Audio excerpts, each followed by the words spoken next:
नमस्कार मित्रांनो, मी वैभव देशपांडे आपले स्वागत करतो आपल्या व्हिडीओ अकॅडमी या यूट्यूब चॅनलवर। आज आपण TCS मराठी व्याकरण प्रश्नपत्रिकेची जी बॅच सुरू करणार आहोत त्यातील डेमो लेक्चर बघणार आहोत। लेक्चर आवडल्यास आपली बॅच जॉईन आपण करू शकता। बॅचसाठी संपर्क क्रमांक स्क्रीनवर लिहिलेला आहे। चला तर सुरुवात करूयात आपल्या व्हिडिओला।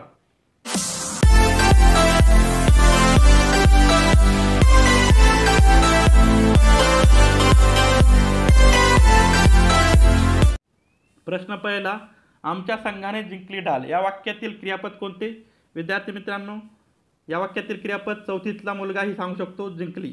परंतु विद्यार्थी मित्रांनो, आपण वाक्य वाचताना आपल्याला कर्ता, कर्म आणि क्रियापद हे तिन्ही समजायला हवे। त्यामुळे वाक्यातील कर्ता कसा ओळखावा यासाठी एक ट्रिक आहे। क्रियापदाला नेहमी नारे, नारा किंवा नारी हा प्रश्न विचारून समोर कोण म्हणायचं तर आपल्याला कर्ता मिळतो वाक्यातील। जिंकणारे कोण तर आमचा संघ, आमचा संघ हा आपला कर्ता आहे। आता कर्ता मिळाला आपल्याला, परंतु विद्यार्थी मित्रांनो आता आपल्याला कर्म ओळखायचे आहे। तर कर्म कसे ओळखणार तर आपला जे वाक्यातील कर्ता आहे त्याला काय किंवा कोणाला असा प्रश्न विचारायचा। आमच्या संघाने काय जिंकले तर ढाल। प्रश्न दुसरा, पुढीलपैकी कोणते वाक्य व्याकरणदृष्ट्या अचूक आहे? विद्यार्थी मित्रांनो, वाक्य वाचले की तुम्हाला कळेल की कोणतं वाक्य योग्य आहे। ऑप्शन क्रमांक 4 हे योग्य वाक्य आहे, ज्याची शब्दरचना योग्य केलेली आहे। त्यानंतर पुढील प्रश्न, मी चहा करत जाईन या वाक्याचा काळ ओळखा। जेव्हाही विद्यार्थी मित्रांनो काळ ओळखायचा असतो तेव्हा वाक्यातील शेवटचे 2 अक्षर बघायचे। करत जाईल, करत जाईन असे शब्द जर वाक्याच्या शेवटी येत असेल तर तो असतो रीती भविष्यकाळ। रीती वर्तमान काळचं कसं ओळखायचं विद्यार्थी मित्रांनो? शेवटी असतं करत असतो, जात असतो किंवा बसत असतो, असे जर वाक्याच्या शेवटी येत असेल तर तो रीती वर्तमान काळ असतो। काळ हा चॅप्टर फक्त शेवटच्या 2 अक्षराहूनच कळतो आपल्याला। विद्यार्थी मित्रांनो, याबद्दल आपल्या नोट्समध्ये शॉर्टकट ट्रिक आहेत विद्यार्थी मित्रांनो। आणि आपल्या नोट्सची फक्त किंमत, मराठी व्याकरण नोट्सची किंमत फक्त 51 रुपये आहे। अपूर्ण वर्तमान काळ कसा होईल याचा विद्यार्थी मित्रांनो? तर याचा अपूर्ण वर्तमान काळ होईल मी चहा करत आहे। त्यानंतर रीती वर्तमान काळ कसा होईल? मी चहा करत असतो। आणि पूर्ण भूतकाळ, याचा पूर्ण भूतकाळ कसा होईल? मी चहा केला होता। ऑप्शन क्रमांक 2 हे आपलं उत्तर असणार आहे। त्यानंतर प्रश्न चौथा, त्रैलोक्य शब्दाचा समास ओळखा। त्रैलोक्य म्हणजे विद्यार्थी मित्रांनो तिन्ही ठिकाणातील लोकांचा समूह। याचा उत्तर आहे द्विगु समास। द्विगु समासात विद्यार्थी मित्रांनो पहिले पद हे संख्या विशेषण आणि दुसरे पद हे नाम असते। त्यानंतर प्रश्न 5वा, गुरुजी विद्यार्थ्यांना व्याकरण शिकवतात या वाक्यातील क्रियापदाचा प्रकार ओळखा। विद्यार्थी मित्रांनो, यात 2 कर्म आलेले आहे, एक प्रत्यक्ष आणि एक अप्रत्यक्ष। अप्रत्यक्ष हे व्यक्तिवाचक असते आणि प्रत्यक्ष हे निर्जीव असते। त्यामुळे आपले उत्तर आहे इथे द्विकर्मक क्रियापद या वाक्यात आलेले आहे। उभयविध क्रियापद म्हणजे जे सकर्मक पण असते आणि अकर्मक पण असते। आणि सकर्मक क्रियापद म्हणजे ज्या वाक्यात कर्म आहे ते सकर्मक क्रियापद। जसं राजू क्रिकेट खेळतो, आता खेळतो हे सकर्मक क्रियापद आहे। त्यानंतर अकर्मक क्रियापद, ज्या वाक्यात कर्म नसते ते अकर्मक क्रियापद असते। जसे पक्षी उडाले, यात कर्म नाही त्यामुळे ते अकर्मक क्रियापद आहे उडाले। त्यानंतर पुढीलपैकी कोणता शब्द नपुंसकलिंगी आहे? विद्यार्थी मित्रांनो, आपल्याला लिंग ओळखायचे असेल तर तो शब्द उच्चारून बघायचा। माती, आपण मातीला काय म्हणतो? ती माती, म्हणून ती स्त्रीलिंगी असेल। त्यानंतर ते उद्यान नपुंसकलिंगी। ऑप्शन क्रमांक 2 हे आपलं उत्तर असणार आहे, परंतु आपण 3 आणि 4 क्रमांकाच्या ऑप्शन एकदा पडताळा करून बघूयात। तो काटा ते आहे पुल्लिंगी, ती बॅग ते आहे स्त्रीलिंगी। अशा प्रकारे आपलं उत्तर येणार आहे ते उद्यान। त्यानंतर प्रश्न 7वा, पुढीलपैकी टोपलीचा समानार्थी शब्द शोधा। विद्यार्थी मित्रांनो, करवंद म्हणजे एक फळ आहे। त्यानंतर करंटा म्हणजे दुर्भाग्य। ऑप्शन क्रमांक 3 हे आपलं उत्तर असणार आहे करंडी। टोपली म्हणजे करंडी आणि करंजी म्हणजे जो आपण दिवाळीत पदार्थ बनवतो त्याला करंजी म्हणतात. क्रमांक 8, मी त्याला मुंबईत धाडले. या वाक्यातील प्रयोग ओळखा. विद्यार्थी मित्रांनो, हे 2 ऑप्शन तर कटले, कारण की या 2 प्रयोगात जेव्हा हा प्रयोग होतो तेव्हा त्या वाक्याची सुरुवात तू किंवा तुम्हीपासून होती. कर्तृ भाव संकर आणि कर्तृकर्म संकर हे जेव्हा प्रयोग होतात तेव्हा ते प्रयोग तुम्ही किंवा तू या वाक्यापासून या सर्वनामापासून ते वाक्य तयार होतात. भावकर्तरी हा ऑप्शनही कटला, कारण की भावकर्तरीमध्ये वाक्याच्या शेवटी उजाडले, मळमळले, गडगडले असे क्रियापद येत असते, त्यामुळे तो भावकर्तरी प्रयोग तिथे होतो. आता फक्त ऑप्शन क्रमांक 1 राहिला आहे, कर्मभावसंकर. आपलं उत्तर असणार आहे ऑप्शन क्रमांक 2, कर्मभावसंकर. प्रश्न 9वा, मी पुस्तक वाचत होतो. या वाक्याचा काळ सांगा. विद्यार्थी मित्रांनो, या वाक्याचा काळ आहे अपूर्ण भूतकाळ. विद्यार्थी मित्रांनो, या वाक्याचा रीती भूतकाळ कसा होईल? मी पुस्तक वाचत असे. त्यानंतर पूर्ण भूतकाळ, मी पुस्तक वाचले होते. त्यानंतर साधा भूतकाळ कसा होईल? मी पुस्तक वाचले. तर आपलं उत्तर असणार आहे ऑप्शन क्रमांक 3. प्रश्न 10वा, मुलांनो चांगला अभ्यास करा. या वाक्याचा प्रकार सांगा. विद्यार्थी मित्रांनो, हे वाक्य आहे आज्ञार्थी वाक्य. यात आज्ञा केलेली आहे. स्वार्थी वाक्य कसे असते? ज्या वाक्यात फक्त काळाचाच बोध होतो ते वाक्य स्वार्थी वाक्य असते. विद्यार्थी वाक्य कसे होईल? मुलांनी चांगला अभ्यास करावा. ज्या वाक्याच्या शेवटी वा, वी, वे येतं त्या वाक्याला विद्यार्थी वाक्य म्हणतात. संकेतार्थी वाक्य कसे होईल? जर मुलांनी चांगला अभ्यास केला तर ते पास होतील. जर तरचे वाक्य हे नेहमी संकेतार्थी असते. त्यानंतर प्रश्न 11वा, लेखणी या शब्दाचे अनेकवचन कोणीही सांगू शकतं. लेखण्या. ऑप्शन क्रमांक 3. प्रश्न क्रमांक 12वा, बोथट या शब्दाचा विरोधार्थी शब्द कोणता? बोथट म्हणजे धार नसलेला, तर धार असलेला म्हणजे काय? तीक्ष्ण.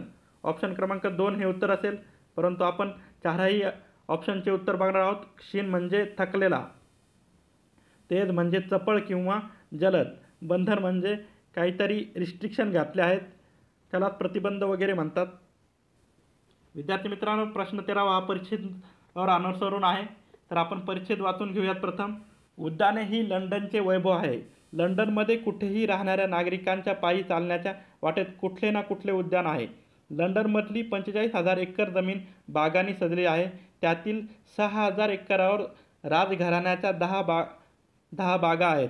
आज जरी राणी त्यांची देखभाल करीत नसली तरी शासन त्या बागा सांभाळते, आणि असे असूनही त्यांचे राजवैभव मुळीच उतरणीला लागलेले नाही. त्या विस्तीर्ण आणि रमणीय आहेत. त्यांच्या हिरव्यागार चढउतारावरून पायी फिरण्याचे आणि मधूनच दृष्टी पडणारे रंगीत फुलांचे ताटवे न्याहाळायचे सुख हे प्रत्यक्ष अनुभवल्यावरच समजते. लंडनमधील बागांना जो कंटाळा तो आयुष्याला कंटाळा असे म्हणतात. विद्यार्थी मित्रांनो, प्रश्न 13वा, सुंदर या अर्थी उत्तरात कोणता शब्द वापरला आहे? तर ऑप्शन क्रमांक 3, रमणीय हा शब्द उत्तरात वापरला आहे. यात तुम्हाला उत्तरही वाचायची गरज नाही. जर तुम्हाला सुंदर या शब्दाचा अर्थ माहीत असेल तर तुम्ही लगेच ऑप्शन टिक करू शकता. त्यानंतर प्रश्न 14वा, लंडनमध्ये असणाऱ्या बागांची काळजी कोण घेतो? तर विद्यार्थी मित्रांनो, त्याचे उत्तर आहे इथेच, ह्या 3ऱ्या ओळीत आहे त्याचे उत्तर, शासन घेते. हा इथं उत्तर आहे त्याचं. त्यानंतर प्रश्न 15वा, उतरणीला लागणे या वाक्प्रचाराचा अर्थ शोधा. तर विद्यार्थी मित्रांनो, उतरणीला लागणे या वाक्प्रचाराचा अर्थ आहे कमी होणे. पॅसेज वाचायची गरज नाही आहे, फक्त तुम्हाला शब्दसंग्रह पाठ पाहिजे.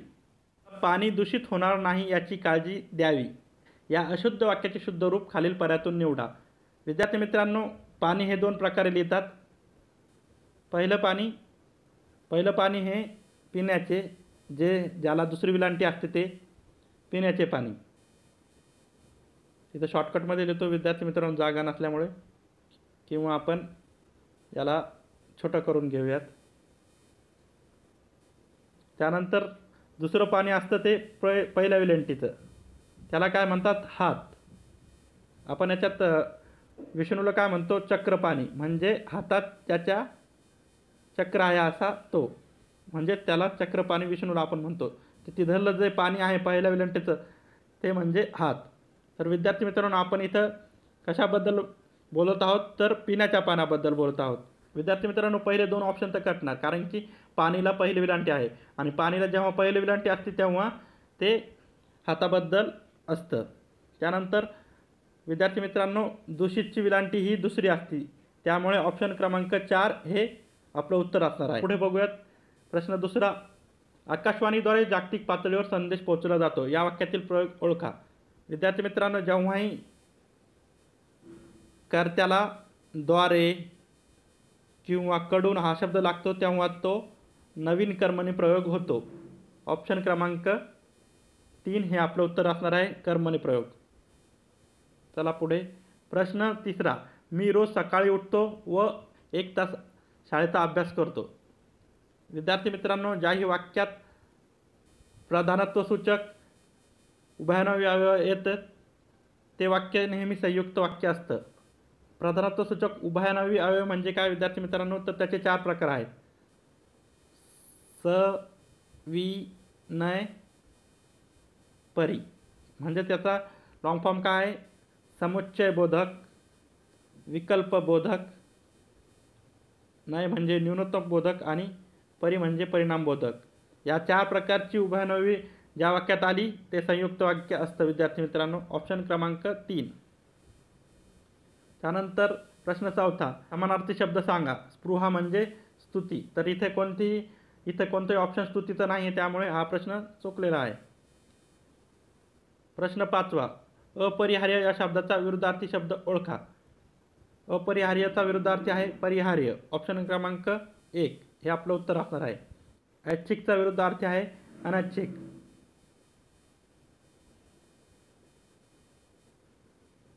त्यानंतर पुढे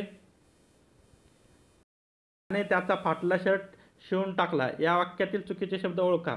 ऑप्शन क्रमांक 2 हे आपलं उत्तर असणार आहे. त्याने हे असं लिहितात, त्यानंतर शर्ट असं लिहितात आणि शिवून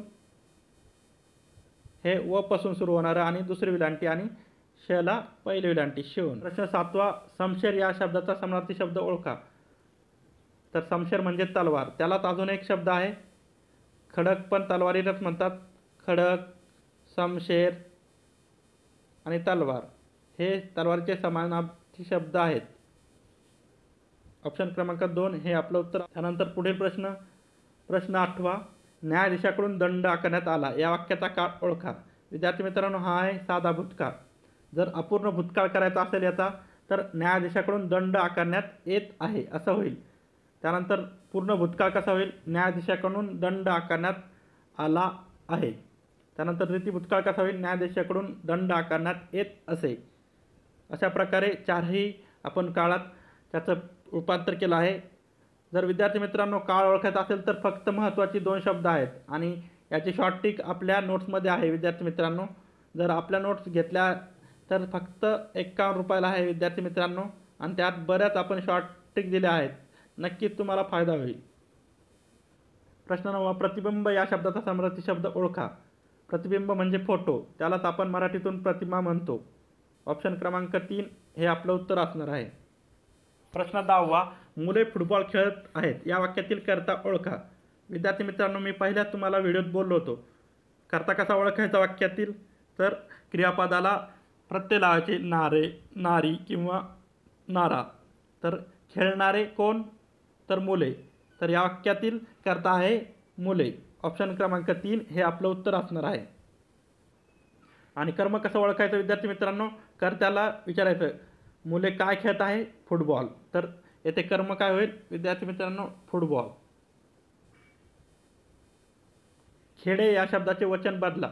विद्यार्थी मित्रांनो, केव्हाही एकारांत जो शब्द असतो, एकारांत नपुसकलिंगी जो शब्द असतो त्याचे वचन बदलताना तो इकारांत होतो, त्याला अनेक वचन करताना.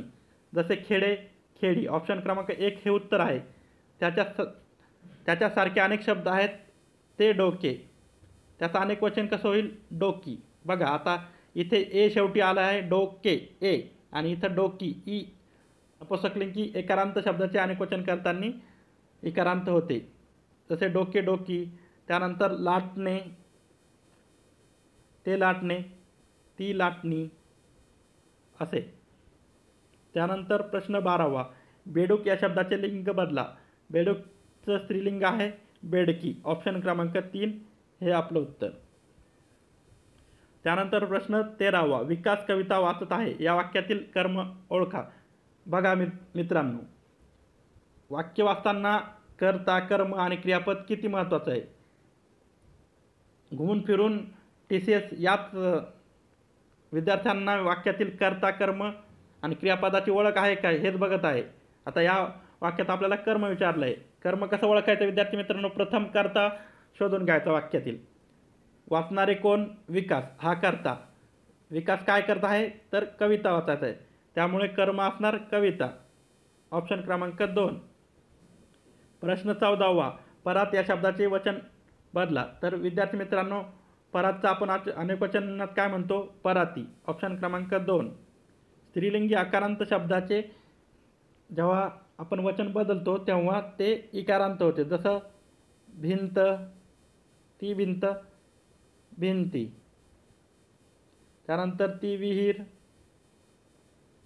त्या विहिरी. अशा प्रकारे स्त्रीलिंगी आकारांत शब्दाचे अनेक वचन हे इकारांत होते. मराठीचे पाणिनी म्हणून कोणाला ओळखले जाते? ऑप्शन क्रमांक 3 हे उत्तर. दादोबा तरखडकर हेच विद्यार्थी मित्रांनो प्रार्थना समाजाचे संस्थापक होते. प्रार्थना समाज केव्हा स्थापन झाला आणि मराठी भाषेचे शिवाजी या 2 प्रश्नाची उत्तरे तुम्हाला विद्यार्थी मित्रांनो कमेंटमध्ये उत्तर द्यायचे आहे. त्यानंतर प्रश्न 16वा, सर्वजण परमेश्वराची भक्ती करत आहेत या वाक्याचा काळ ओळखा. विद्यार्थी मित्रांनो, आपण काळ फक्त वाक्याच्या शेवटच्या 2 शब्दांवर ओळखत असतो. करत आहेत, बसत आहेत, उठत आहेत असे कोणत्या काळात असतं विद्यार्थी मित्रांनो? ते अपूर्ण वर्तमान काळात असते. त्यामुळे ऑप्शन क्रमांक 4 हे आपलं उत्तर असणार आहे. क्रमांक 1 नुसार कसं त्याचं रूपांतर होईल विद्यार्थी मित्रांनो? तर सर्वांनी भक्ती केली आहे असं पूर्ण वर्तमान काळात होईल. त्याच्यानंतर साधा वर्तमान कसा होईल? सर्वजण परमेश्वराची भक्ती करतात. वर्तमान काळ कसा होईल विद्यार्थी मित्रांनो? सर्वजण परमेश्वराची भक्ती करत असतात. प्रश्न 17वा, रामराव शेतात जात होते या वाक्याचा प्रयोग ओळखा.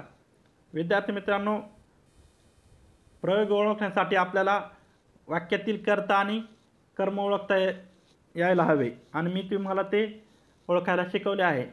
तर जाणारे कोण विद्यार्थी मित्रांनो? तर रामराव. तर रामराव हा कर्ता आहे. आता रामरावला काय नाही किंवा कोणाला असा प्रश्न विचारा तेव्हा कर्म येईल. रामराव काय? काहीच नाही उत्तर येत. रामराव कुणाला? काहीच उत्तर नाही येत. रामराव कुठे जात होते? तर येतो प्रश्नाचं उत्तर येतं शेतात. परंतु विद्यार्थी मित्रांनो, आपल्याला कर्म जेव्हा माहीत करायचे असेल तेव्हा कर्त्याला आपण काय आणि कुणाला हे 2 प्रश्न विचारतो. परंतु विद्यार्थी मित्रांनो, इथे कोठेने उत्तर येतं आहे, त्यामुळे येथे कर्म नाही. त्यामुळं हा प्रयोग होईल अकर्मक कर्तरी प्रयोग. ऑप्शन क्रमांक 2 हे आपलं उत्तर असणार आहे. प्रश्न 18वा, दास या शब्दाचे लिंग बदला. विद्यार्थी मित्रांनो, दास हे पुल्लिंगी आहे तर दासी हे त्याचं स्त्रीलिंगी होईल. ऑप्शन क्रमांक 1 हे आपलं उत्तर असणार आहे. 19वा, षटकोनी या शब्दाचा समास ओळखा. विद्यार्थी मित्रांनो, ज्याही समाजात पहिले पद हे संख्या विशेषण असेल आणि दुसरे पद हे साधे असेल तेव्हा तो समास हा द्विगु समास होतो. आता इथे षटकोनी म्हणजे काय? तर 6 कोणांचा समूह. ऑप्शन क्रमांक 2 हे आपलं उत्तर असणार आहे. प्रश्न 20वा, आमंत्रित या शब्दाचा विरुद्धार्थी शब्द ओळखा. आमंत्रितचा विरुद्धार्थी आहे आगंतुक, म्हणजे पूर्वसूचना न देता आलाय त्याला आगंतुक म्हणतात. पुढील प्रश्न. आता विद्यार्थी मित्रांनो, खालील प्रश्न हे उतार्यावर संबंधित आहे. तर आपण उतारा वाचून घेऊयात. खालील उतारा वाचा आणि त्याखालील प्रश्नाचे सुयोग्य पर्याय निवडा. एक गाव होते. गाव मोठे टुमदार डोंगरांनी वेढलेले. गावात शेतीवाडी भरपूर, पाण्याचाही तुटवडा नाही. गावाच्या बाहेरून एक मोठी नदी वाहत होती. नदीच्या काठावर एक डेरेदार वृक्ष उभा होता. सदाहरित असलेल्या या वृक्षाच्या खोडावर एक सुंदरशी डोली होती. त्यात खारी खेळत असत. झाडावर निरनिराळ्या पक्ष्यांची घरटी होती. त्यांचा किलबिलाट कानांना मधुर वाटायचा. जाणारे येणारे वाटसरू झाडाखाली विश्रांती घ्यायचे. वृक्षाच्या पायथ्याशी लवाळे होती. त्या दाट गवताने बाजूची जमीन झाकून टाकली होती. त्यातून मधून रानफुले डोलत होती. वृक्षाच्या सावलीत एक काळा खडक होता. त्या खडकावर गुराखी बसे. बाजूला गाई म्हशी चरत. ते पाणी, तो वृक्ष, तो खडक, ते गवत, तो गुराखी, त्या गाई म्हशी सारे कसे आनंदाने नांदत होते. पण छे, त्या वृक्षाला हे पटेना. आपली शक्ती, मोठा आकार याचा जणू त्याला गर्व चढला. लव्हाळाचा तर त्याला खूप राग येई. तो वृक्ष त्यास म्हणे, असा रे कसा तू दुर्बळ. जरा वारा आला की वागतोस. माझं बघ, कितीही वारा येऊ दे, मी कसा ताठ मानेने उभा राहतो. माझ्या सावलीत सारे कसे विसावतात. तू मात्र काडी पैलवान, तुझी कुठली सावली. गवताला हे ऐकून अगदी वाईट वाटायचे. पण करणार काय. एकदा काय झाले, पावसाळ्याचे दिवस आले. काळे ढग आकाशात जमा झाले. सोसाट्याचा वारा वाहू लागला. त्याने चांगलेच उग्र रूप घेतले. पावसाच्या धारा कोसळू लागल्या. वाऱ्याचा घुई घुई आवाज येऊ लागला. आता या वादळी वाऱ्यात गवत कसे वागते याकडे वृक्षाचे लक्ष होते. वृक्ष गालातल्या गालात हसत होता. असा बराच काळ गेला. गवत आपले नम्रपणे वाऱ्याबरोबर हलत झुकत होते. इतक्यात वाऱ्याचा वेग अजून वाढू लागला. जोराचे वादळ सुरू झाले. नदीचे पात्र बघता बघता मोठे झाले. दुथडी भरून पाणी सर्वत्र वाढू लागले. आता मात्र वाऱ्याच्या वेगाला आणि पावसाच्या माऱ्याला तोंड देता देता वृक्षाची पुरेवाट झाली. अखंड 2 दिवस वादळ सुरूच होते. आपली सर्व शक्ती पणाला लावून वृक्ष ठामपणे उभे राहण्याचा निकराचा प्रयत्न करीत होता. पण शेवटी त्याचे सर्व प्रयत्न व्यर्थ ठरले. वृक्षाला आता कळून चुकले की आपले जीवन संपत आले आहे. इतक्यात त्याचे लक्ष लव्हाळ्याकडे गेले. वारा आणि पाणी लव्हाळ्याला जसे वळवेल तसे ते खुशाल वळत होते. आनंदाने इकडे तिकडे बघत होते. संकटाचे जणू त्याला काहीच वाटत नव्हते. इतक्यात जोराचा आवाज आला. कडाड. वृक्ष उन्मळून पडला. गवत एकदम दचकले आणि म्हणाले, अरे रे, हे काय वृक्षदादा, तू तर पडलास. वाईट वाटलं. वृक्षाने पडता पडता हे शब्द ऐकले आणि गवताचे त्याच्यावरील प्रेम वृक्षाच्या लक्षात आले. त्याच वेळी लव्हाळ्याच्या त्याने केलेला अपमान, तिरस्कार याचा एका क्षणात पश्चाताप झाला. पडता पडता तो म्हणाला, विनाकारण मी तुझा अपमान केलास. गर्वाचे घर खाली झालं. संत तुकाराम महाराज आपल्या एका अभंगात म्हणतात, महापुरे झाडे जाती तेथे लव्हाळे. दुसरा परिच्छेदमध्ये पहिल्या ओळीत त्याचे उत्तर आहे विद्यार्थी मित्रांनो. इथे प्रश्न 22वा, गावाच्या बाहेर काय होते विद्यार्थी मित्रांनो. तर गावाच्या बाहेर एक नदी वाहत होती. आपल्याला पॅराग्राफमधून सापडेल ते उत्तर. मी तुम्हाला डायरेक्टली उत्तर सांगत आहे. इथे प्रश्न 23वा, महापुरे झाडे जाती तेथे लव्हाळे वाचती. या ओळी कोणाच्या अभंगातील आहेत मित्रांनो. तर सर्वात शेवटच्या ओळीत त्याचं उत्तर दिलं आहे. ऑप्शन क्रमांक 2 हे आपलं उत्तर असणार आहे. संत तुकाराम महाराज. हे बघा, इथे उत्तर दिलं आहे त्याचं सर्वात शेवटी. कोणत्या वाक्यामुळे वृक्षाला पश्चाताप झाला. तर ऑप्शन क्रमांक 1 हे आपलं उत्तर आहे. अरे रे, हे काय वृक्षदादा, तू तर पडलास. वाईट झालं. या वाक्यामुळे वृक्षाला पश्चाताप झाला. पॅराग्राफमध्ये बघून घ्या विद्यार्थी मित्रांनो तुम्ही. मी तुम्हाला डायरेक्ट उत्तर सांगत आहे. प्रश्न 25वा, लव्हाळे कोणामुळे वळवेल तसे वळत होती. तर वारा आणि नदीच्या पाण्यामुळे जसे वळेल पाणी तसे ती वळत होती. अशा प्रकारे विद्यार्थी मित्रांनो म्हाडा भरतीतील आपण मराठीतील प्रश्नपत्रिका घेतली आहे. त्याचे 25 प्रश्न आपण संपवलेले आहेत. तर भेटूयात उद्या पुन्हा एका नवीन प्रश्नपत्रिकेसह. धन्यवाद.